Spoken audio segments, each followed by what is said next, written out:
Auguste Comte ini terkenal sekali, dikenal di dalam ilmuwan itu dianggap sebagai menggabungkan antara unsur-unsur unsur-unsur alam, fisika, dengan unsur-unsur sosial. Jadi dia dianggap salah satu tokoh yang dikenal sebagai mengembangkan penjelasan masyarakat dengan metode fisika sosial.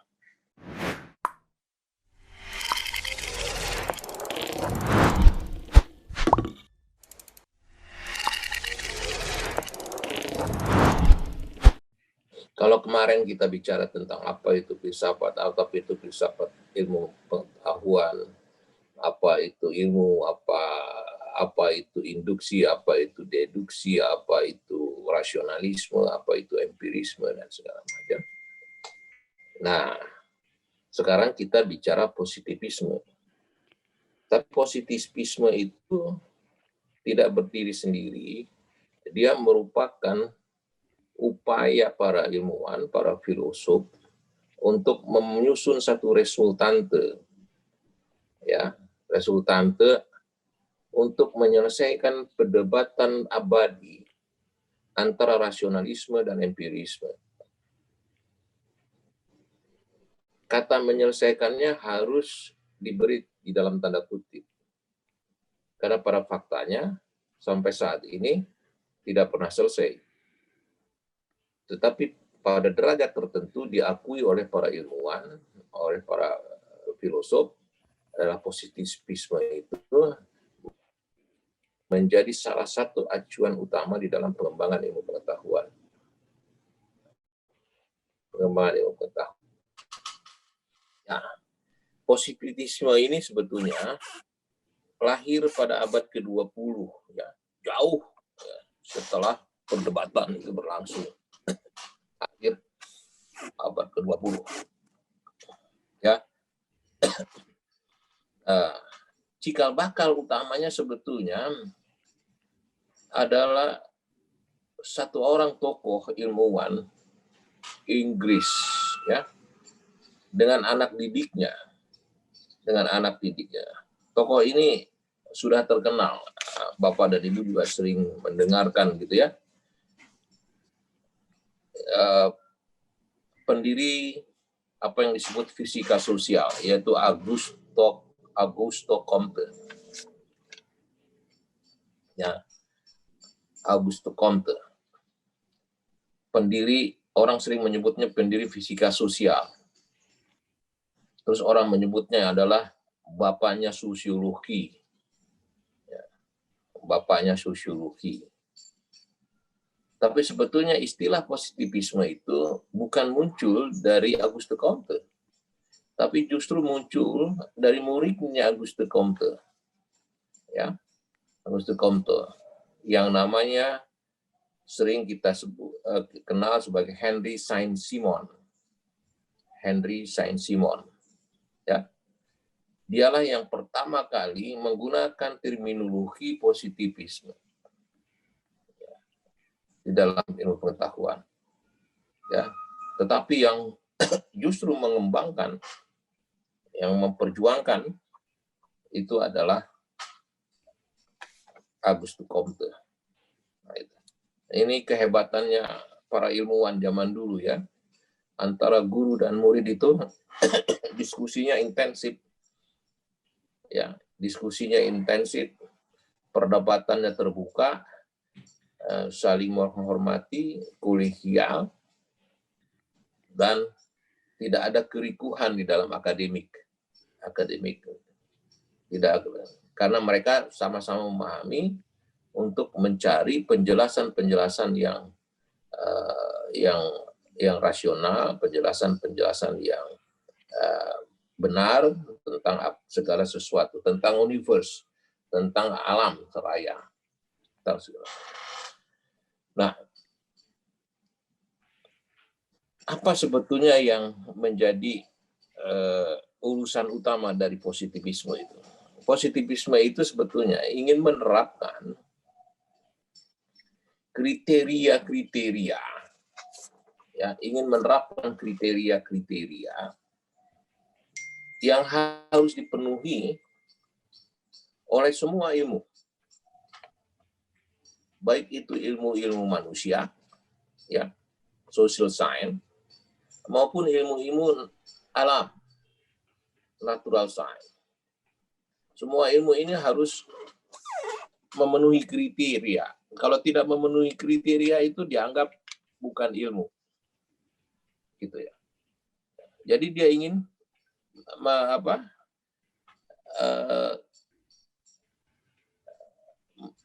memberi standar-standar, gitu ya. Memberi standar-standar.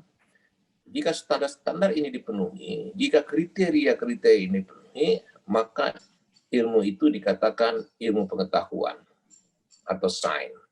Tetapi kalau kriteria-kriteria ini tidak dipenuhi, maka pengetahuan itu tidak bisa dikatakan sebagai sains, ilmu pengetahuan. Jadi itu sesungguhnya cita-cita. Mengapa begitu? Mengapa begitu?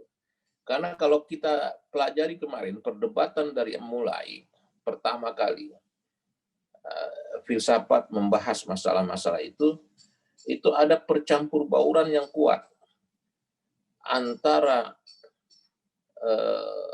subjektivitas dan objektivitas, ya kan? Antara yang mistis, yang gaib dengan yang realitas, ya. Mana sebetulnya ilmu ini? Apakah yang gaib juga masuk dalam kriteria ilmu pengetahuan? Apa tidak? Mana yang sebetulnya dikatakan sains? Ya, kalau semuanya begitu, ya, disamaratakan semua, kita akan sulit membedakan mana yang sains dan mana yang metafisika dan mana yang di luar itu, mana yang agama, gitu ya. Oleh karena itu, positivisme menerapkan kriteria-kriteria yang harus dipenuhi oleh ilmu-ilmu kemanusiaan atau ilmu-ilmu sosial maupun ilmu-ilmu alam atau natural science. Itu sebetulnya. Jadi kalau memenuhi kriteria itu, maka masuklah dia kepada kategori ilmu pengetahuan yang positif. Apa sebetulnya yang menjadi kriteria yang ingin dikembangkan oleh positivisme? Pertama adalah objektif. Kriteria pertama adalah objektif. Jadi ilmu-ilmu positivity itu ya, atau sains, ya, ilmu-ilmu positif itu atau sains atau ilmu pengetahuan sains itu dia harus objektif.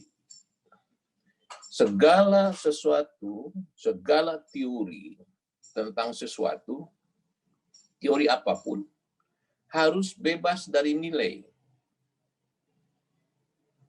Harus bebas dari nilai. Ya, bebas dari nilai itu maksudnya dia bersih dari intervensi subjektif. Dia bersih dari pemahaman-pemahaman keyakinan. Dia harus bersih dari urusan-urusan yang non-objektif. Perasaan, gitu ya. Harus bebas dari perasaan. Ya. Dari keyakinan, dari itu. Ya. Jadi dia harus bebas nilai. Pengetahuan harus menjadi cermin dari universalisme. Dari universitas. Jadi dia betul-betul harus berlaku dimanapun dan tidak boleh subjektif, karena subjektivitas itu hanya berlaku pada dirinya sendiri dan hanya berlaku terbatas. Padahal kalau nilainya universal, maka dimanapun dia berlaku dan tidak terbatas kepada kungkungan subjektivitas, apalagi kungkungan keyakinan yang selama di abad pertengahan itu menjadi dominasi pikiran alam pikiran manusia. Ya, terutama kaum agamawan, terutama sangat berkembang di kalangan gereja. Jadi ini harus dibebaskan sehingga betul-betul objektif. Itu kriteria pertama. Ya, jadi kalau kita melihat satu ilmu pengetahuan dikatakan positif, objektivitas objektif atau tidak. Kalau dia tidak objektif, maka dia harus dibersihkan dari sifat-sifat subjektifnya dan mengembalikan kepada hal yang sangat subjektif dan berlaku universal. Ya kan? Misalnya 2 kali 2 4, berlaku nilai 4 itu secara universal. Tapi kalau kita mengatakan 2 kali 2 bisa dengan 4, bisa sama dengan 4, maka itu tidak berlaku secara universal. Bisa dengannya itu subjektif. Ya, itu subjektif. Oleh karena itu, 4 siapapun yang ngomong, ya, mulai dari jenderal, presiden sampai ke rakyat kecil, ya 4 itulah 4. Ya, tidak bisa 4 plus, 4 minus atau 4 kira-kira atau 4 kemungkinan. Nah, itu. Ya, memang ada persoalan. 4 itu kata siapa? Nah, terus para ilmu mengatakan 2 kali 2 sama dengan 4 itu adalah kesepakatan umum yang dianggap menjadi universal. Sebab kalau seorang matematika, 2 kali 2 itu tidak persis sama 4. Ada 0, sekian gitu. Tetapi karena untuk memudahkan, dia mengatakan 4 saja. Karena 0, sekian itu diabaikan. Kira-kira gitu. Ya, ada sesuatu yang diabaikan. Nah, sekarang tingkat presisinya di mana? Tingkat presisinya dianggap saja sebagai yang universal. So, kalau tingkat presisinya sampai pada hitungan yang detail, wah itu nanti lain lagi. Jadi kriterianya harus objektif. Pertama, itu yang diperjuangkan oleh positivisme. Yang kedua, ciri kedua adalah fenomenalisme.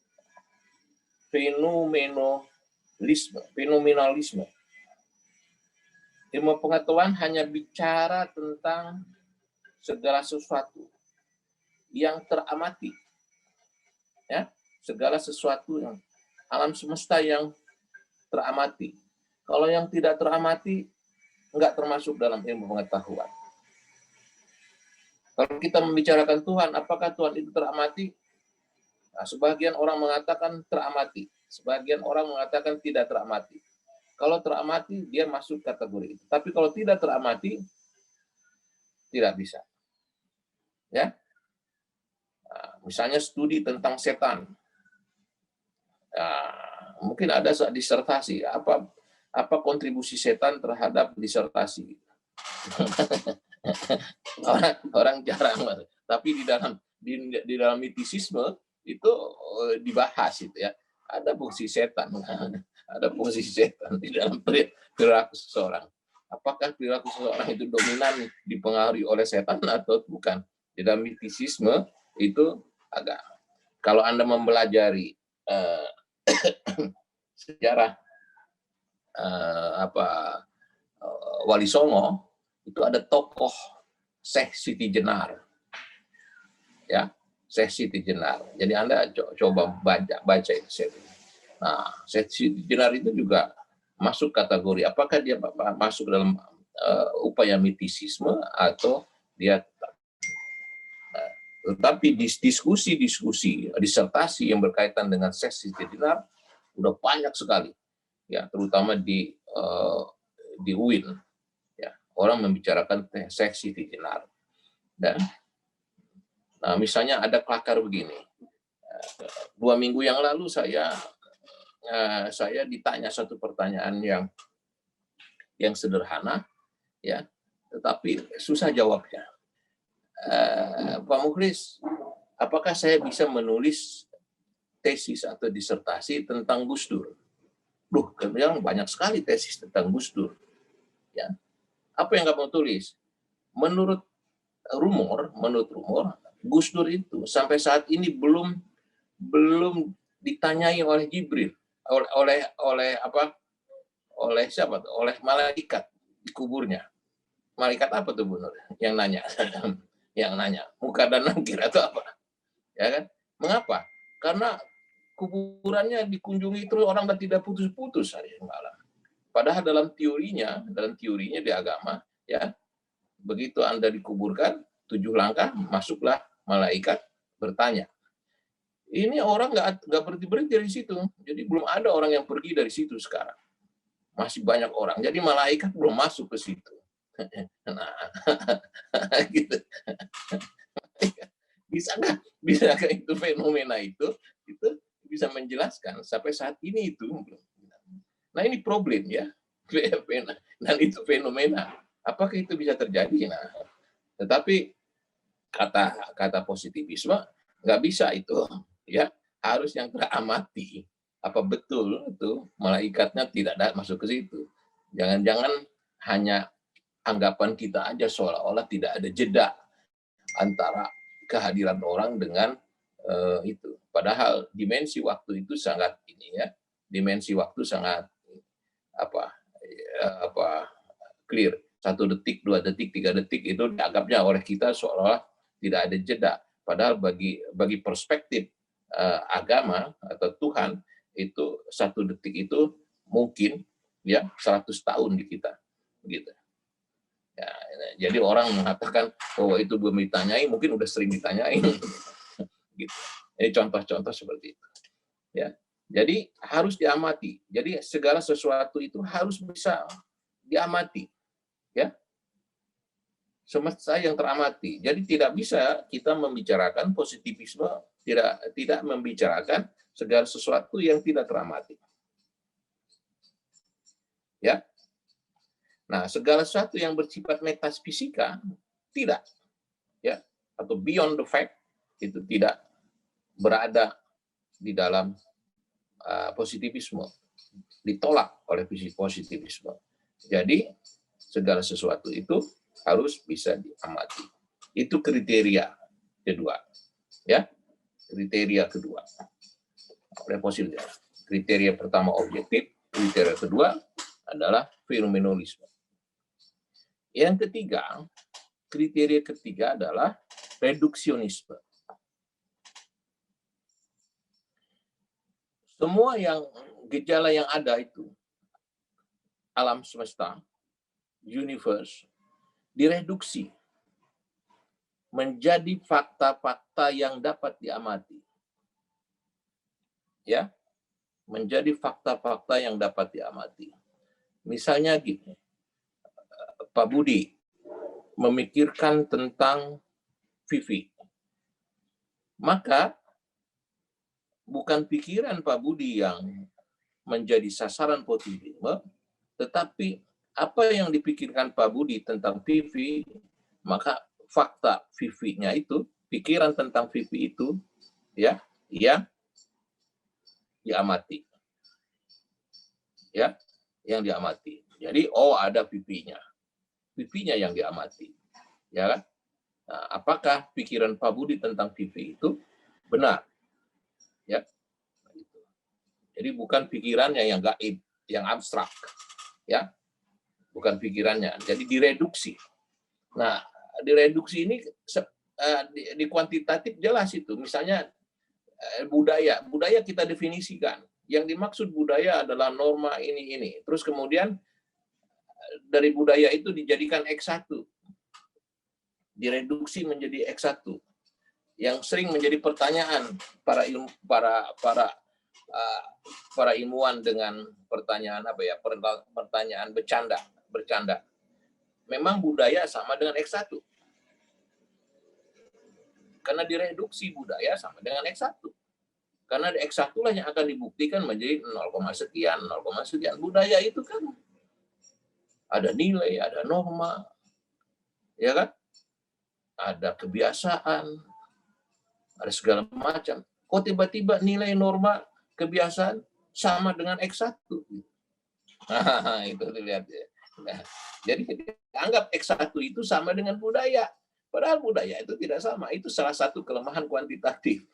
Terus kemudian setelah itu X1-nya 0,1. Terus 0,1 itu mewakili budaya. 0,1 itu mewakili normakah? Mewakili nilaikah atau mewakili kebiasaan? Nah, jadi persoalan gitu ya.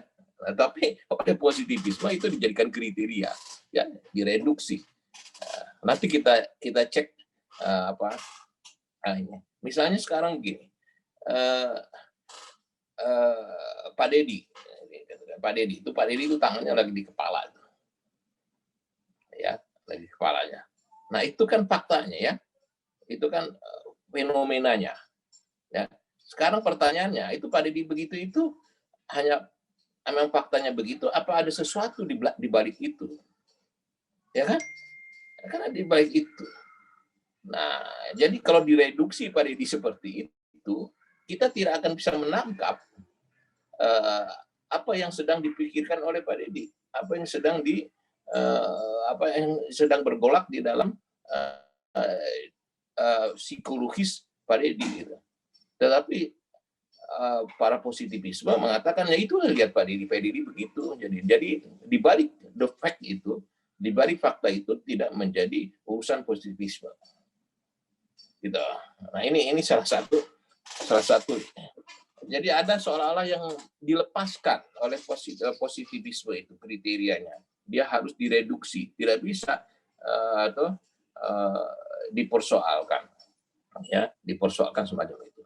Nanti ada kritik yang tajam tentang itu, yang oleh ilmuwan berikutnya dianggap tidak masuk akal, ya, tidak masuk akal. Terutama riset-riset yang kuantitatif, sebenarnya banyak yang kuantitatif yang dikritik, ya, Tapi nggak apa-apa. Itu kriteria ketiga, ya. Kriteria keempat, ya, alam semesta itu, segala sesuatu yang ada di alam semesta ini, itu adalah objek-objek yang bergerak secara mekanistik, ya, secara mekanistik, bekerja kayak seperti jam gitu, mekanisme, tek tek tek tek tek, ya kan? Tidak ada lompatan-lompatan, dia bekerja secara mekanistik, ya, tidak ada lompat-lompatan, ya. Jadi kriteria keempat itu adalah naturalisme. Naturalisme. Alam semesta itu adalah objek-objek yang bergerak secara mekanistik seperti cara kerjanya jam. Nah, itu ya. Dia teratur, sistematis. Jadi kalau ada yang tidak teratur, nggak diakui. Padahal nanti kita ketemu, misalnya Thomas Kuhn, ya, Thomas Kuhn. Bahwa ilmu pengetahuan itu tidak bekerja seperti itu. Ilmu pengetahuan itu tergantung paradigma, ya, paradigma yang dimiliki oleh seseorang. Kalau paradigmanya, cara berpikirnya dipengaruhi oleh komunisme, maka cara pandangnya, cara berteorinya komunisme. Kalau di paradigma liberal, maka cara pandangnya liberal. Tapi kalau paradigmanya dia agama, maka cara pandangnya agama. Jadi tidak seperti mekanistik seperti jarum jam itu. Nah, itu kata Thomas Kuhn misalnya. Ya, ada semacam itu. Nah, itulah kriteria ilmu-ilmu, ya, positivistik. Nah, nanti kita menulis disertasi itu rata-rata ke situ arahnya. Fenomenanya bisa diukur atau enggak, ya kan? Bisa diukur atau tidak. Nah, oleh sebab itu, karena ada kriteria, maka ada klaim positivisme, ya, klaim positivisme. Apa yang diklaim oleh positivisme dalam ilmu pengetahuan itu? Bahwa ilmu-ilmu manusia dan ilmu-ilmu alam itu harus di bawah payung paradigma positivisme. Kalau dia tidak di bawah payung paradigma positivisme, memenuhi 4 kriteria itu, maka itu tidak dikatakan ilmu positif. Ya, itu yang disebut dalam bahasa mereka itu kesatuan ilmu. Ya, kesatuan ilmu. Jadi baik ilmu-ilmu kemanusiaan, social science maupun ilmu-ilmu alam itu harus di bawah payung paradigma positivistik. Nah, artinya dia harus memenuhi kriteria ilmu-ilmu positif. Harus memenuhi kriteria sains. Kalau dia tidak memenuhi kriteria sains, maka ilmu-ilmu itu tidak bisa dikategorikan dalam ilmu positif. Ya, katakan. Nah, itu satu. Klaimnya ya, klaim. Yang kedua, bahasa ilmu itu harus dimurnikan. Maksudnya harus dibebaskan. Ya. Dari konsep-konsep metafisika. Ya. Bahasa ilmu pengetahuan itu harus clear, harus jernih, harus tegas, harus jelas, dan memenuhi ukuran-ukuran standar, bisa diverifikasi. Ya. Tidak bisa menggunakan bahasa-bahasa yang tidak bisa diverifikasi. Ya, tidak bisa diverifikasi. Apa contohnya ada bahasa yang tidak bisa diverifikasi? Ya.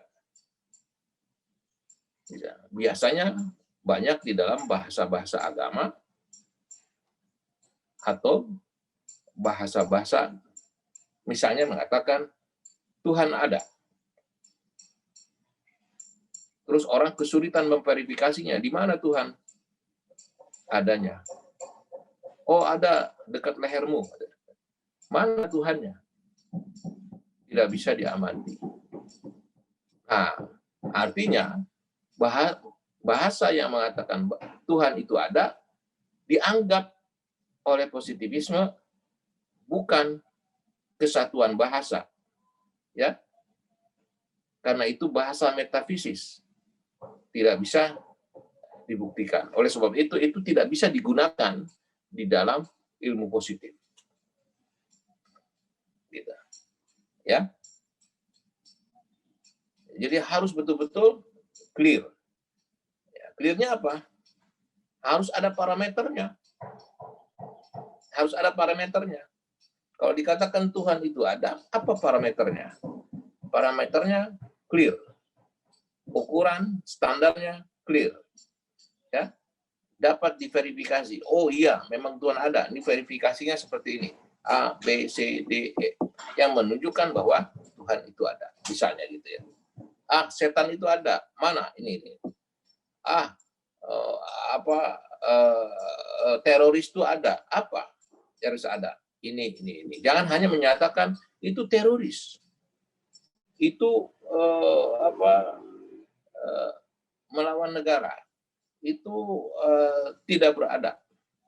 Segala macam. Jadi harus diverifikasi. Nah, jadi klaim kedua adalah kesatuan bahasa. Ya, bahasanya harus clear. Dulu kalau tidak keliru saya di UNJ itu ketika masih ada Direktur Pasca Sarjananya Pak Yuyun Surya Sumantri, itu ada satu mata kuliah khusus itu. Bahasa sebagai sarana komunikasi ilmiah. Ya.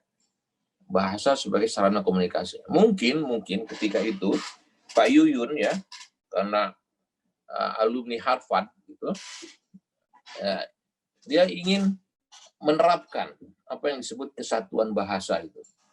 Kesatuan bahasa agar bahasa itu mudah dipahami dan clear. Tetapi kalau kita melihat cara kerja ilmu-ilmu bahasa sendiri, itu banyak simbolisme. Misalnya, ya kan, tulisan-tulisan puisi, tulisan-tulisan prosa, ya, novel. Padahal disertasi banyak yang bersifat disertasi di bahasa itu bentuknya novel atau analisis terhadap novel, atau analisis terhadap sastra, analisis terhadap puisi, bahkan disertasinya dalam bentuk puisi. Misalnya Renda menulis disertasi dalam bentuk puisi, gitu. Nah, di UNJ mungkin itu spektakuler kalau gitu. Kalau di perguruan tinggi yang lain itu biasa, gitu. Orang bahasa, sastrawan menulis di dalam bentuk sastrawan, ya. Bahkan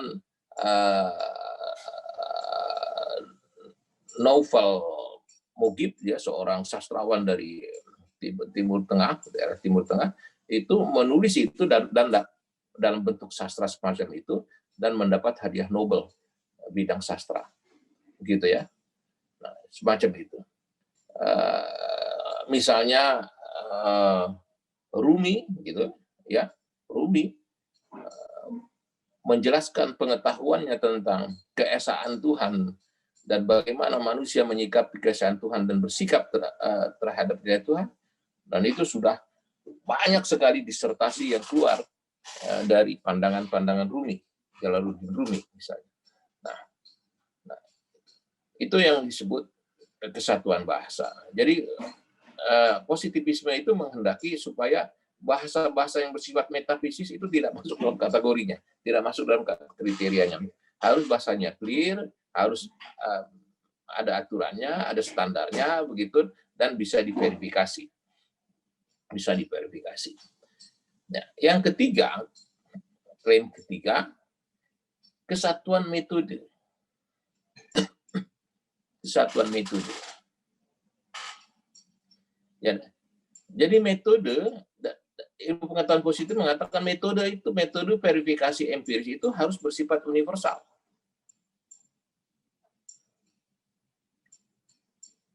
Ia harus bisa berlaku baik bagi ilmu-ilmu alam maupun bagi ilmu-ilmu sosial, ilmu-ilmu kemanusiaan. Ya, harus ada metode. Ya, metodenya harus dipertanggungjawabkan. Sebab tidak semua metode boleh dilakukan dengan sembarangan. Jadi metodenya harus diverifikasi. Ya, harus diverifikasi. Jadi metode spekulatif tidak bisa di dalam ilmu positif. Ya, dia harus punya SOP, harus punya aturan-aturan seperti bergeraknya jarum jam, gitu ya. Dari detik ke detik terus teratur, sistematis. Ya, ada standar-standar, ada aturan-aturan, ada verifikasi empiris di situ. Nah, oleh sebab itu harus ada kesatuan metode. Ya, kalau kita bisa menggunakan metode kuantitatif, seluruh dunia menggunakan metode kuantitatif. Kalau kita menggunakan metode kualitatif, seluruh dunia menggunakan metode kualitatif. Kalau kita menggunakan evaluasi, seluruh dunia menggunakan evaluasi. Jangan hanya evaluasi itu hanya ada di UNJ, tetapi tidak dikenal di UI, di ITB, segala macam. Seperti itu. Atau dia berlaku di dalam disiplin ilmu masing-masing. Disiplin ilmu masing-masing bisa juga. Misalnya di dalam ilmu pendidikan begitu, di dalam ilmu sosiologi seperti ini, di dalam ilmu antropologi seperti itu, dan tetapi itu berlaku secara universal. Ya, satuan metode. Jadi tidak bisa sempurna. Teman-teman sekalian, memang ini agak problematik karena sebagian besar orang mengatakan metode itu bisa kita buat sendiri sesuai dengan kebutuhannya sepanjang terus komunitas akademik, komunitas ahli telah mengujinya dan menyepakatinya sebagai satu metode yang cocok untuk dijadikan sandaran menemukan ilmu pengetahuan. Jadi metode itu tidak mesti, ya, Nah, saya pergi ke Bandung itu kan tidak perlu pakai Mercy, pakai Toyota pun boleh. Oleh karena itu saya pakai metode Toyota untuk pergi ke Bandung. Walaupun orang mengatakan harus pakai Mercy. Boleh aja, karena bisa juga saya pakai Pajero. Bisa juga, atau saya pakai bus. Bisa juga saya pakai itu. Metode itu. Nah, tapi yang penting itu ada metodenya. Ada metodenya. Metodenya terverifikasi, metodenya teruji, metodenya cocok untuk saya. Saya cocok ke Bandung itu naik mobil, tetapi mungkin saya tidak cocok kalau ke Bandung itu naik kuda. Karena kenapa? Karena saya membutuhkan waktu, saya membutuhkan kecepatan, saya membutuhkan ini. Tapi saya bukan untuk main-main. Kalau saya untuk main-main, saya pakai kuda aja atau pakai angkot, pakai apa? Andong dan segala macam. Tapi karena ingin cepat, maka itu. Tetapi misalnya kendaraan menjadi nilai universal, itu kira-kira gitu. Ya, jadi harus ada kesatuan metode. Ya, baik di dalam sains, ilmu alam maupun di dalam ilmu-ilmu kemanusiaan atau ilmu sosial. Nah, itu klaimnya, ya. Kriteria dan klaim. Sebetulnya positivisme itu disitulah dia. Jadi kalau kita mengatakan itu ilmu positif, maka kita harus memenuhi 3 klaim dan 4 kriteria minimal. Ya. Baru dikatakan masuk dalam positivisme. Pertanyaannya, apakah ilmu-ilmu sekarang itu positivisme semua? Bisa dikatakan ya dan bisa juga dikatakan tidak. Karena tidak semua ilmu pengetahuan itu dilakukan secara positivisme. Tetapi di dalam penyelenggaraan pendidikan biasanya orang mengacu mereferensikan kepada positivisme. Ya, positivisme. Ya. Disertasi, skripsi, tesis itu rata-rata mengacu kepada itu. Terus kalau ada orang yang mau disertasi yang keluar dari positivisme, terus orang merasa aneh. Jadi jangan aneh misalnya ketika kalau ditanya nanti di dalam ujian, mana hipotesisnya, mana proposisinya, kok hipotesisnya seperti ini. Nah, itu berarti orang itu positivistik. Ya. Tapi kalau dia paham juga ada yang lain, ya kadang-kadang disertasi tidak merupakan hipotesis, proposisi, misalnya di sastra, misalnya di ilmu-ilmu agama, misalnya mereka menganggap itu tidak menjadi sains ilmu pengetahuan. Nah, teman-teman sekalian, itulah yang dipandang sebagai positivisme. Dalam perkembangannya, positivisme itu dikritik. Ya, ada kritik ya, oleh para ilmuwan. Ada kritik-kritik terhadap positivisme. Banyak sekali kritik. Tapi kita akan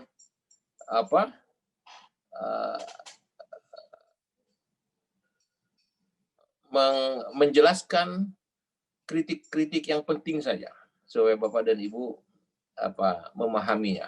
Kita tidak terlalu masuk kepada kritik yang detail rinci begitu ya. Karena kalau masuk kritik rinci kita akan tidak punya waktu. Salah satu kritik terhadap positivisme itu mengatakan bahwa positivisme itu terlalu mereduksi pengalaman manusia menjadi fakta-fakta empiris. Padahal pengalaman manusia itu tidak hanya fakta-fakta empiris. Di dalam pengalaman manusia itu berkelindang, bertaut segala macam urusan. Fakta empiris itu adalah the end dari pengalaman manusia. Ya, Kemarin kita sudah menjelaskan. Hari ini kenapa Pak Deddy berpenampilan seperti itu? Fakta empirisnya Pak Deddy berpenampilan seperti itu. Tetapi sebetulnya di end penampilan Pak Deddy seperti itu, ya kan, adalah hasil reduksi dari pengalaman sebelumnya yang ada di dalam diri Pak Deddy.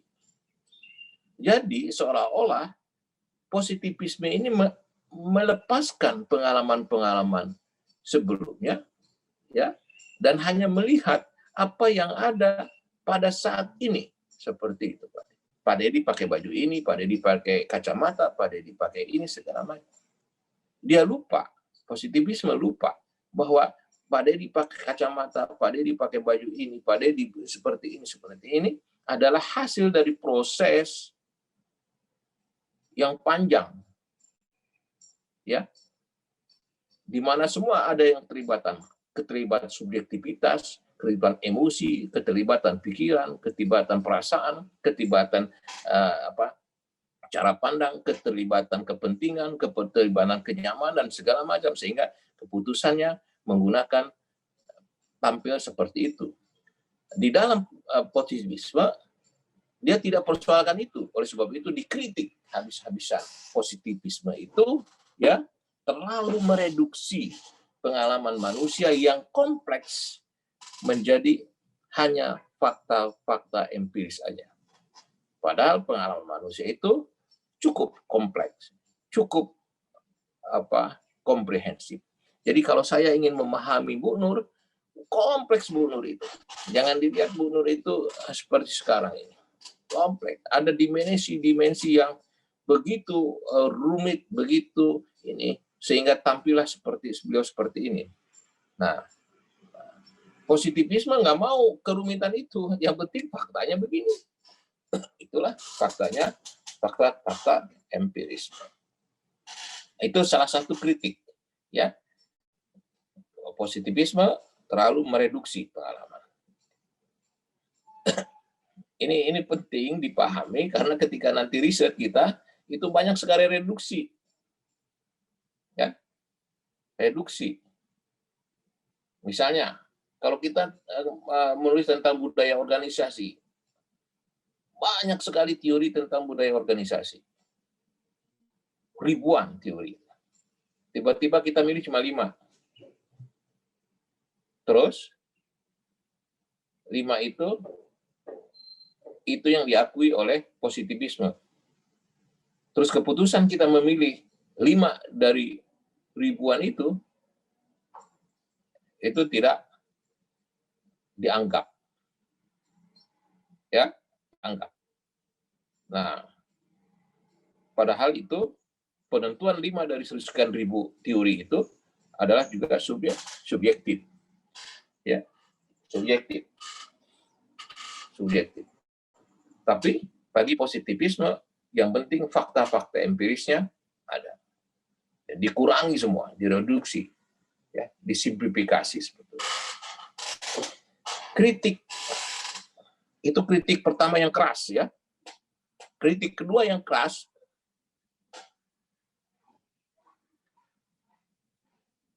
kriteria dan klaim positivisme itu dianggap sebagai usaha mengeringkan alam semesta dalam tanda kutip, ya. Ya. Klaim terhadap kriteria dan klaim terhadap klaim-klaim positivisme itu dianggap mengeringkan alam semesta dari kekayaan batin, dari kekayaan subjektif. Seolah-olah alam semesta itu, ya, dilakukan sebagai sesuatu yang biasa saja, yang natural. Oleh karena itu, positivisme dianggap melakukan desakralisasi alam semesta. Desakralisasi universe.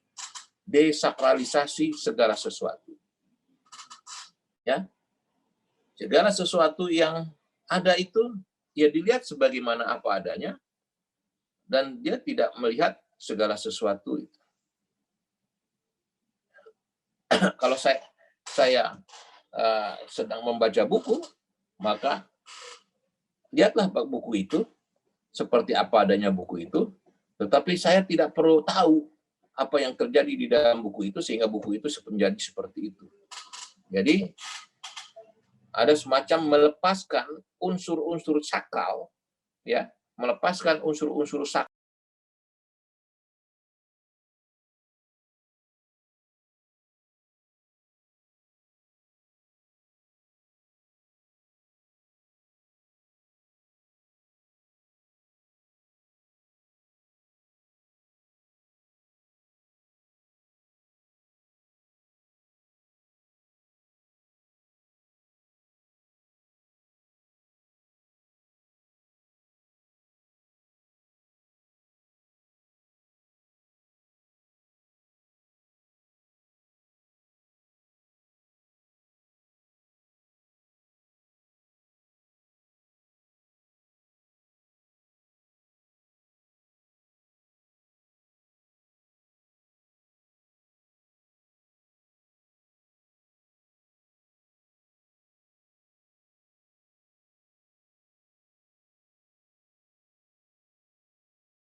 Orang yang hidup penuh dengan simbolik.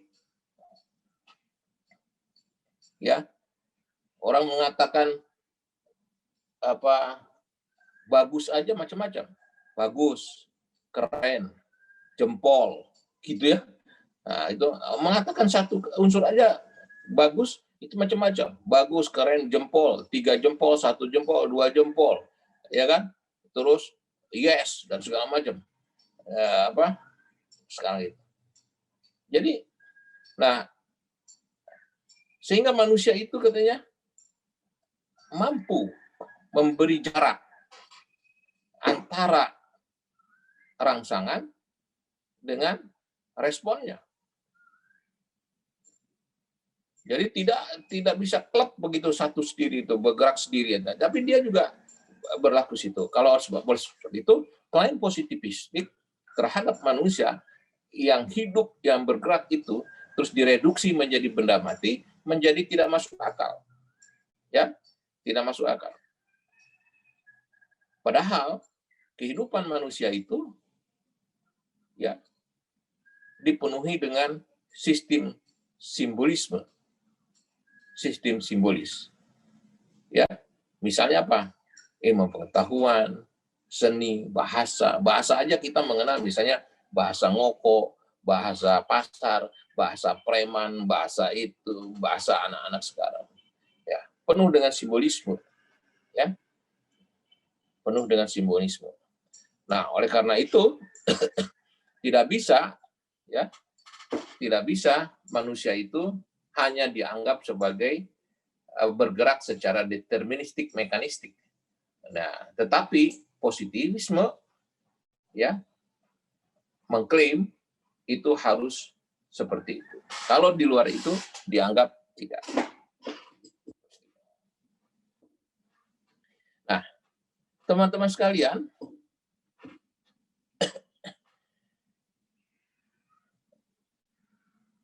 positivisme ini pengaruhnya menjadi kuat ya di abad 20 dan sampai sekarang. Bahkan di para ilmuwan kita khususnya di Indonesia ada juga yang masih sangat memegang teguh positivisme. Ya. Dia tidak menganggap yang lain-lain itu dianggap ilmu gitu ya. Kalau tidak ada kriteria-kriteria seperti itu, maka dianggap tidak ilmu. Saya contohkan kalau metodenya tidak ada, misalnya, saya tanya metodenya gimana? Apakah standar atau tidak? Atau apa hipotesisnya? Apa proposisinya? Apa ininya? Nah, masih begitu. Itu ciri-ciri orang yang masih menganut positivisme. Artinya kita tidak membuka ruang kepada ilmu-ilmu yang lain, yang cara-cara yang lain, pendekatan-pendekatan yang lain yang tidak hanya positivistik. Nah, mengapa positivisme itu seperti itu? Ya, dengan 4 kriteria, tiga klaim itu cirinya. Mengapa itu? Kalau kita telusuri dari background historisnya, sebetulnya positivisme itu adalah kelanjutan atau perkembangan lebih lanjut dari empirisme Inggris. Ya. Dia ini sebetulnya perkembangan lanjut dari empirisme Inggris. Dan Inggris itu kan terkenal sekali ya. Inggris itu terkenal sekali menjadi embahnya, para ilmuwan Inggris itu terkenal sekali menjadi embahnya empirisme ya. Empirisme ini tumbuh subur di Inggris dan baru setelah puluhan tahun berkembang di Inggris baru berkembang di Amerika Serikat. Baru diperkenalkan di Amerika Serikat. Ya. Di Harvard, di Chicago gitu ya. Nah, di Inggris itu di Cambridge, berkembang gitu ya. Nah, jadi ini adalah perkembangan dari empirisme Inggris yang menekankan prinsip objektivitas di dalam ilmu pengetahuan. Ya, itu terkenalnya. Empirisme Inggris itu terkenalnya adalah sangat ketat di dalam prinsip objektivitas ilmu pengetahuan. Ilmu pengetahuan itu harus objektif, ya, harus objektif, ya. Dia harus dihindarkan dari sifat-sifat subjektivitasnya, sifat-sifat subjektivitasnya. Ya, apa cirinya sebetulnya? Kalau kita ingin mengetahui empirisme Inggris itu ya, empirisme Inggris ya, kita sebutnya ada empirisme karena beberapa literatur itu menyebutnya secara clear British empirism, ya, British empirism. Jadi kalau Anda baca nanti di literatur itu terkenal disebut British empirism, di mana Auguste Comte, Saint-Simon menjadi tokoh-tokoh besar di situ. Nanti juga ada John Locke. Apa ciri-cirinya sebetulnya? Ciri pertama, kalau kita lihat background-nya dari positifnya, segala sesuatu yang hadir harus melalui data indrawi. Ya, segala sesuatu yang hadir yang ditangkap oleh manusia itu harus lewat data indrawi. Harus jelas faktanya. Nggak boleh kita ngomong sesuatu yang tidak jelas faktanya. Ya, ini kebiasaan kita tuh. Kebiasaan kita di WA. Kita komentar segala sesuatu, kita nggak lihat ada sesuatu pun, terus kita komentar. Nah, itu menolak tuh empirisme Inggris. Empirisme itu Anda boleh komentar kalau Anda jelas lihat faktanya. Gitu loh. Baru Anda komentar. Jangan berkomentar karena baca WA sini WA itu artinya Anda tidak ilmiah gitu ya, faktanya nggak jelas gitu. Nah, faktanya dulu jelas ya, bukan komentar dari komentar gitu. Sehingga perdebatannya menjadi perdebatan subjektif dan perdebatannya jadi pokro bambu gitu. Nah, sekarang yang terjadi di WA kita, komentar dari komentar. Kita kalau tanya, lu pernah lihat nggak? Nggak pernah lihat. Lu ngerti nggak? Nggak tahu. Itu katanya. Jadi orang katanya, terlibat dengan katanya. Nah itu menyebabkan terus kita gaduh terus-terusan gitu ya.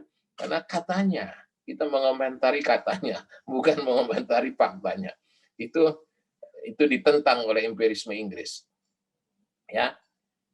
Jadi segala sesuatu yang hadir adalah melalui data indrawi. Ya. Jadi ingat ini. Jadi nanti nggak boleh komentar ya. Kalau nggak jelas gitu. Diem aja. Ya. Baru komentar kalau jelas faktanya. Ada data-data gitu. Nah itu salah satu ciri ilmuwan. Ciri intelektual. Jangan ciri orang di pasar. Orang di pasar semua digosipin. Sayang TV kita juga gosip mulu isinya. Ya. Media kita isinya gosip semua, sehingga masyarakatnya masyarakat gosip. Gitu lah. Masyarakat gosip, kita terbelenggu oleh gosip dan dikendalikan oleh gosip, sehingga kita berantem sendiri, ribut sendiri, ini sendiri gitu. Padahal mungkin faktanya nggak begitu. Ya maklum lah, ini masyarakat dunia ketiga ya. Salah satu ciri masyarakat dunia ketiga begitu. Masih senang pada gosip, masih senang pada mitos, masih senang pada makhluk dunia lain gitu.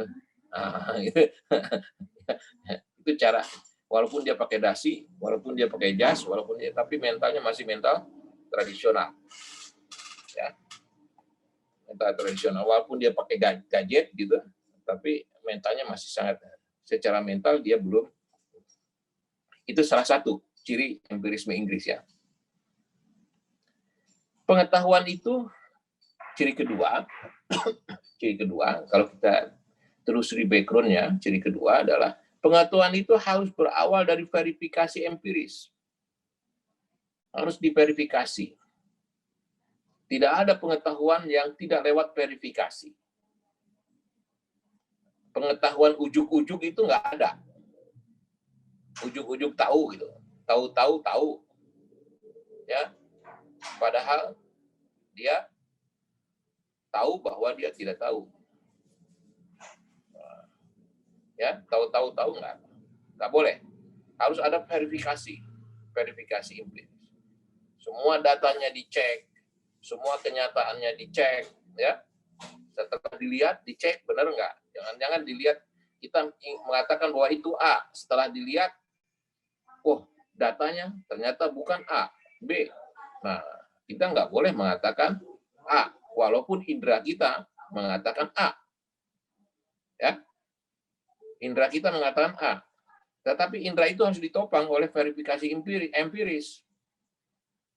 Iya Pak, saya ngelihat pistol, ya kan? Saya ngelihat pistol, tapi nggak cukup, kata empirisme Inggris. Harus diverifikasi apa betul pistolnya pistol dia, nomornya sama. Jangan-jangan pistolnya pistol orang yang ditaruh di situ, karena nomornya sama. Nah, gitu. Itu yang disebut verifikasi empiris. Ya, jangan nggak bisa klaim aja. Kita lihat, iya, pistolnya ada pistol betul. Itu pistol siapa? Gitu. Pistol apa? Harus dilakukan verifikasinya. Nah, gitu ya. Nggak bisa begitu aja. Dilihat ini pistol, gitu ya. Benar, iya. Tapi diverifikasi, benar nggak? Terus siapa punya, ini dari mana, ini telusuri. Nah, itu diverifikasi secara empiris. Ya, pengetahuan itu harus berawal dari verifikasi, bukan klaim. Bukan klaim. Nah, itu ciri kedua. Ciri ketiga, puncak menurut empirisme Inggris ini, puncak pengetahuan manusia itu adalah ilmu-ilmu positif atau sering disebut sains. Jadi puncak pengetahuan itu ilmu positif. Jadi kalau belum melakukan memenuhi 4 kriteria dan klaim itu, maka itu belum menjadi puncak pengetahuan. Puncak pengetahuan manusia itu adalah ilmu-ilmu positif dan sains atau sains. Jadi kalau Anda sudah melalui data indrawi, sudah melakukan verifikasi, maka Anda bisa melakukan, ya, itulah ilmu-ilmu positif, itu sains.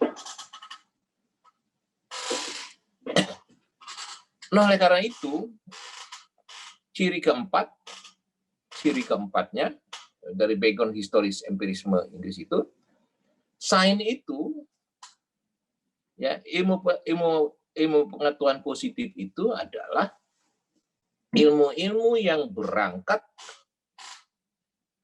dari fakta-fakta yang terverifikasi dan terukur secara ketat. Ya.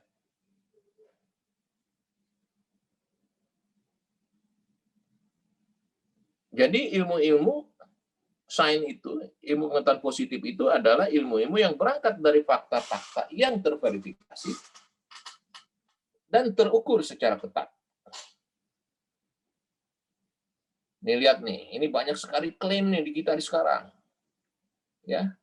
Klaim loh, sampai pusing kita ngedengerinnya ya. Makanya kadang-kadang saya berkesimpulan juga nggak usah buka HP, nggak usah juga nonton TV gitu, supaya tidak terpengaruh. Karena apa yang disampaikan di situ tidak ada unsur ilmu pengetahuannya gitu. Semua unsurnya klaim dan unsurnya, dan kalau kepala kita, ya, isi otak kita dipompa terus dengan informasi yang begitu, maka mungkin cara berpikir kita juga besok begitu gitu. Gosip melulu gitu, gibah terus gitu ya. Dan pasti kita tidak netral. Kita tidak bisa bertindak sebagai ilmuwan. Nah, oleh sebab itu fakta-fakta yang terverifikasi ya, bukan fakta hanya ditunjukkan begitu, tetapi harus terverifikasi, harus benar, harus matching, harus akurat, ya, dan terukur secara ketat, ya, bukan fakta yang ditempelkan, ya, bukan fakta yang direkayasa, bukan fakta yang Nah, itu yang menjadi ciri empirisme Inggris, ya. Dia sangat ketat dengan yang begitu, nggak mau dia klaim-klaim, dia nggak mau lagi dengan urusan-urusan yang bersifat subjektif, metafisik dan segala macam, atau ada kepentingan lain selain daripada kepentingan ilmu pengetahuan itu. baru kita bisa mengatakan bahwa ilmu-ilmu itu adalah ilmu-ilmu positif. Ya, baru kita mengatakan bahwa ilmu-ilmu itu memenuhi kriteria kebenaran. Ya, memenuhi kriteria kebenaran. Kemudian pengaruh positivisme itu sampai sekarang luar biasa besar. Luar biasa besar. Ya. Bahkan hampir mayoritas para ilmuwan itu merujuk kepada positivisme itu. Ya, merujuk kepada positivisme itu. Nah, seolah-olah tidak ada ruang untuk cara kerja yang lain dalam memperoleh ilmu pengetahuan atau dalam mencari penjelasan terhadap fenomena, terhadap universalitas dengan benar gitu. Positivisme itu adalah jalan utama untuk sampai ke situ. Begitu kira-kira pengaruhnya. Apa sebetulnya yang berubah setelah munculnya positivisme itu? Ya, setelah positivisme ini mendominasi, terus kita ingin tahu sebetulnya apa yang berubah di dalam cara pandang ilmu pengetahuan. Di banyak diskusi para ilmuwan positivisme, ya, yang menganut positivisme, mereka mengistilahkan begini: positivisme itu seolah-olah mengistirahatkan filsafat dari cara kerja spekulatif. Ya. Jadi dia mengkritik, nggak bisa ilmu pengetahuan itu mengikuti cara kerja filsafat yang bersifat spekulatif dan mencari kebenaran yang benar-benar benar atau mencari-cari hakikat ontologis.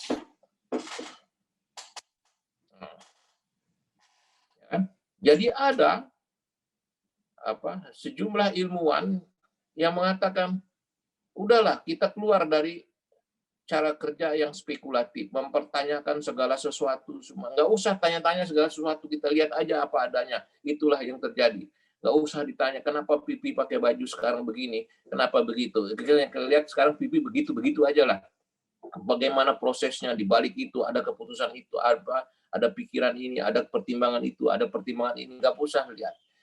Ya, yang penting udah nggak perlu kita mencari-cari hakikat. Kenapa ya begitu pipi ya? Hakikatnya kenapa, apa sih yang dicari sama dia kalau dia pakai baju seperti itu, kalau dia penampilan seperti itu? Nggak perlu katanya. Udah, yang penting kita lihat apa adanya sesuai dengan apa yang kita lihat dalam panca indera kita sekarang ini. Gitu. Ya, seolah-olah positivisme itu ingin dalam tanda kutip mengistirahatkan cara kerja filsafat, cara kerja ilmu-ilmu yang lain yang masih menggunakan pendekatan spekulatif dan mencari hakikat ontologis. Itu pertama, ya, yang berubah. Jadi ada orang nggak mau bertanya begitu, ya sudahlah, yang seperti ini ya udah, karena memang begitulah gitu kan. Nah, gitu ya. Begitu. Nah, oleh sebab itu disertasi kita nggak akan pernah dapat hadiah Nobel. Ya, gitu ya, nggak akan pernah dapat hadiah. Kalau hadiah Nobel kan harus ditanya, ditelusuri, baru dibangun teorinya dengan benar. Gitu. Tapi nggak apa-apa, karena disertasi kita hanya memenuhi syarat untuk mencapai gelar doktor. Ya kan? Ya, tapi nggak usah terlalu idealisme. Kalau idealistik jadi ilmuwan beneran, Anda nggak berhitung lagi tentang berapa lama saya harus jadi dokter, berapa lama penelitian, berapa lama, karena saya mengingat itu kepentingan saya menemukan kebenaran, ya saya tekuni aja. Ya kan? Mau berapa lama di lapangan segala macam. Wah, kualitatif terlalu lama di lapangan. Ya, kuantitatif ini susah, statistik nggak perlu lagi kalau kita ingin menemukan kebenaran. Ya, tapi sekarang ya positivistik aja. Apa yang ada itu yang menjadi berubah, cara pandang orang berubah ya. Yang kedua, yang didesakkan gitu ya, karena munculnya positivisme itu, setelah munculnya positivisme itu adalah filsafat harus mengikuti cara kerja sains. Ya, filsafat harus mengikuti cara kerja sains, ya, yang terverifikasi, yang terukur, yang SOP, yang punya SOP, yang segala macam. Padahal filsafat itu tidak pernah bekerja dengan begitu. Dia bekerja secara spekulatif, secara apa? Ini dan tidak terbelenggu oleh mekanisme-mekanisme yang seperti itu. Nah gitu. Tapi ini sekarang diminta ya, dipompakan bahwa filsafat mengikuti cara kerja sains. Tugasnya apa? Tugas filsafat itu menemukan prinsip-prinsip umum bagi semua ilmu. Ya. Jadi tugas filsafat itu untuk menemukan prinsip-prinsip umum bagi semua ilmu sebagai dasar pengaturan masyarakat. Ya, sebagai dasar pengaturan masyarakat. Jadi lepaskanlah filsafat itu mempertanyakan apakah Tuhan ada, apakah begini, apa cara kerja Tuhan, nggak usah lah katanya. Bagaimana sekarang tugasnya menemukan prinsip-prinsip umum bahwa Tuhan itu ada, prinsipnya seperti apa, ya, bagi semua ilmu pengetahuan dan sebagai pengaturan masyarakat supaya tertib, supaya social order, ini ciri khas sila Inggris. Ya, walaupun kesannya itu memang sangat masih ada pengaruh cara berpikir aristokrasi, karena itu kerajaan besar, karena ini pengaruh yang ide ya, yang tertib, yang santun, yang ini seperti itu, seolah-olah ilmu pengetahuan juga harus dilakukan dengan ketertiban, kesantunan, di luar kebebasan di dalam menemukan jalan untuk mencari kebenaran yang benar-benar benar. Ya. Nah, yang ketiga, ya, perubahan yang ketiga setelah munculnya positivisme itu, ya, positivisme itu sangat menjunjung tinggi kedudukan sains, ilmu pengetahuan.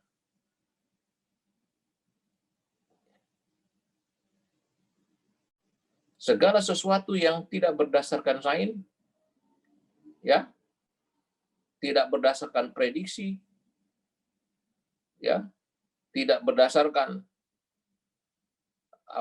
hipotesis, tidak berdasarkan asumsi, ditolak.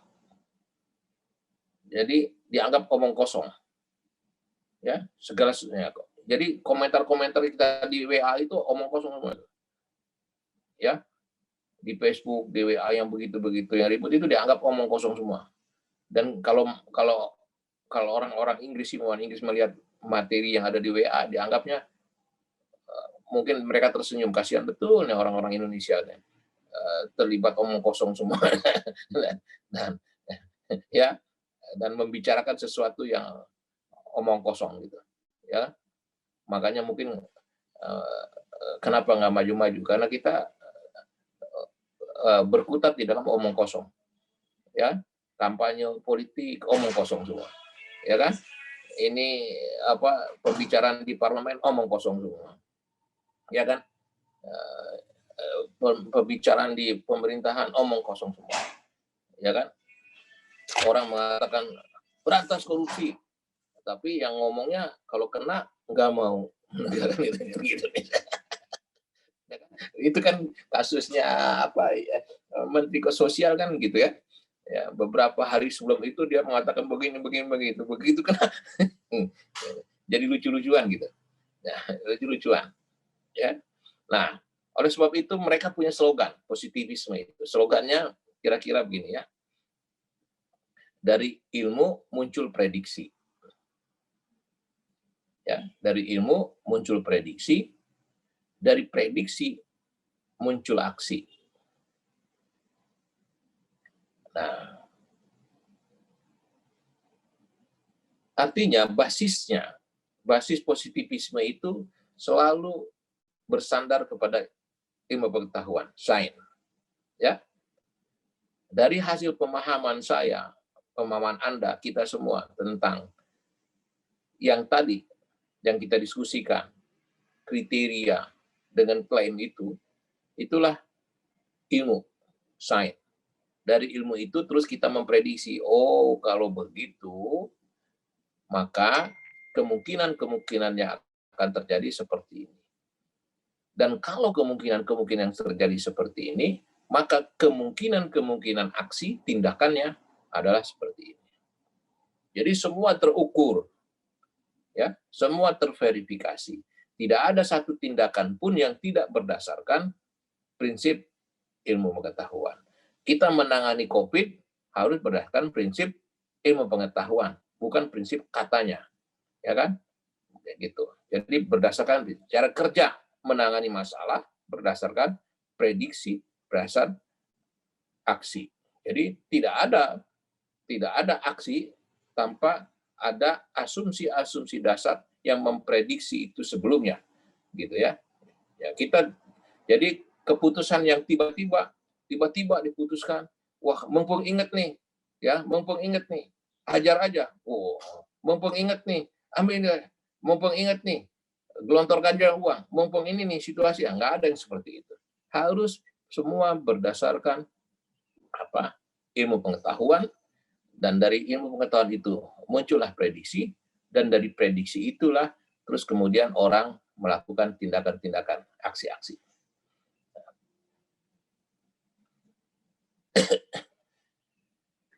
Nah, seperti tadi saya katakan, ya,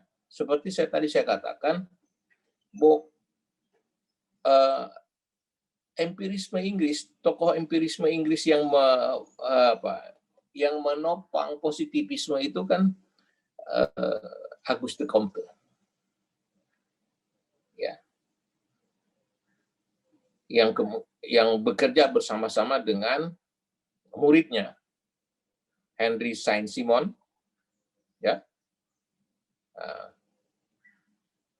Seringkali justru sebetulnya tokoh positivisme itu Auguste Comte, tetapi terus orang menyebutnya Saint-Simon sebagai bidannya, ya, sebagai bidannya. Jadi ini dua dosen dan mahasiswanya ini kompak, gitu ya, kompak. Ya. Oleh sebab itu di kalangan para ilmuwan, Auguste Comte itu dianggap sebagai bapak positivisme, ya. Tetapi bidannya katanya yang melahirkan positivisme itu sebetulnya muridnya, ya, Henry Saint-Simon. Gitu. Positivisme inilah yang kemudian teman-teman sekalian memunculkan apa yang dikenal sekarang sebagai studi ilmiah terhadap masyarakat. Ya. Jadi dua orang inilah yang kemudian mendorong munculnya studi ilmiah terhadap masyarakat.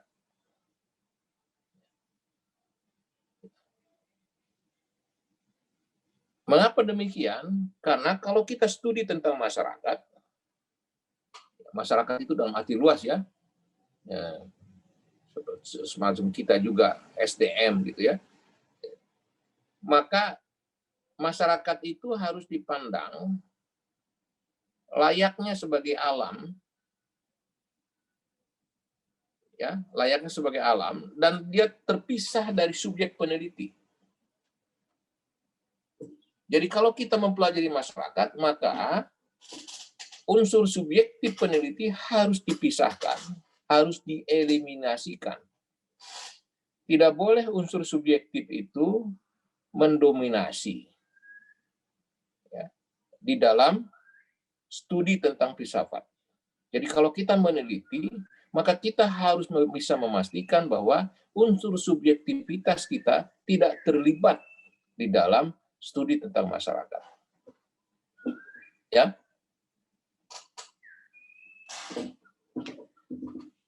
Kita harus bekerja berdasarkan prinsip determinisme, hukum determinisme.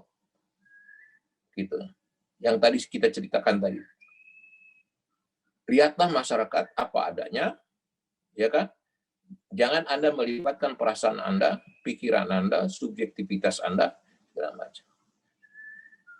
Yang kemudian nanti dikembangkan cara pandang ini oleh Max Weber dengan menggunakan metode Verstehen. Ya, di Indonesia metode Verstehen digunakan oleh Kierkegaard ketika dia meneliti masyarakat, struktur masyarakat Jawa, abangan, santri, dan priai. Ya, dia mengklasifikasi masyarakat Jawa. Masyarakat Jawa itu terdiri dari abangan, santri, dan priai. Gitu. Mengapa itu? Karena ada pengaruh empirisme Inggris, pengaruh positivisme. Ya, jadi si subjek peneliti tidak boleh dominan. Anda ketika nanti menyusun disertasi, baik menggunakan metode kuantitatif maupun metode kualitatif, Anda harus sedapat mungkin menghindari intervensi unsur subjektivitas. Di dalam apa? Di dalam membangun teori. Di dalam apa? Di dalam menyusun instrumen. Di dalam apa? Di dalam mengembangkan kriteria segala macam. Di dalam apa? Di dalam menentukan metode-metode. Semua yang sifat-sifatnya subjektif, yang sifat-sifatnya mistik, yang sifat-sifatnya tidak terukur, yang sifat-sifatnya tidak terverifikasi itu dibuang. Nggak boleh. Nggak boleh. Harus gitu. Ya. Harus bersih dari yang begitu. Ya, ideal betul kalau bersih ya. Ya, minimum gitu ya, subjektivitas kita terkendali. Ya. Terkendali gitu ya. Sebab dalam perspektif mahasiswa untuk mendapatkan gelar doktor itu unsur-unsur subjektif masih ikutlah. Masih di dalam derajat tertentu masih ada. Ya, nanti kita lihat, nanti biasanya ketemunya ketika di ujian gitu, di proposal. Kenapa Anda menentukan ini? Kenapa Anda begitu? Kenapa Anda begini? Nah, itu pasti ada unsur-unsur subjektif lah. Tetapi sepanjang unsur subjektif itu bisa diterima oleh komunitas akademik, oleh para pengujinya, maka itu bisa dijalankan. Tapi kalau tidak bisa diterima, ya Anda harus ubah lagi seperti itu. Nah, itu. Nah, semacam itu. Jadi, ya, masyarakat itu harus diperlakukan sebagai alam, gitu ya, sebagai layaknya alam gitu ya, yang terpisah dari subjek peneliti dan bekerja berdasarkan prinsip deterministik. Nah, oleh sebab itu kemudian Auguste Comte ini terkenal sekali, dikenal di dalam ilmuwan itu dianggap sebagai menggabungkan antara unsur-unsur unsur-unsur alam, fisika, dengan unsur-unsur sosial. Jadi dia dianggap salah satu tokoh yang dikenal sebagai mengembangkan penjelasan masyarakat dengan metode fisika sosial. Ya, fisika sosial. Fisika itu terkenal rigid, terukur, ya, presisi, ya, tidak terlibat unsur-unsur subjektif di situ, ya. Dan bagaimana masyarakat yang sosial, yang interaktif, yang macam-macam nilai melekat di situ dipisahkan dari unsur-unsur subjektifnya sehingga betul-betul ditemukan objek sesuatu fenomena seobjektif mungkin.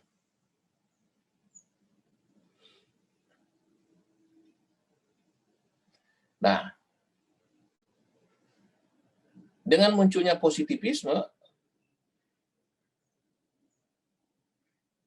akibatnya positivisme ya yang dominan, akibatnya positivisme itu menjadi salah satu aliran kuat di dalam filsafat ilmu pengetahuan di abad ke-20 itu.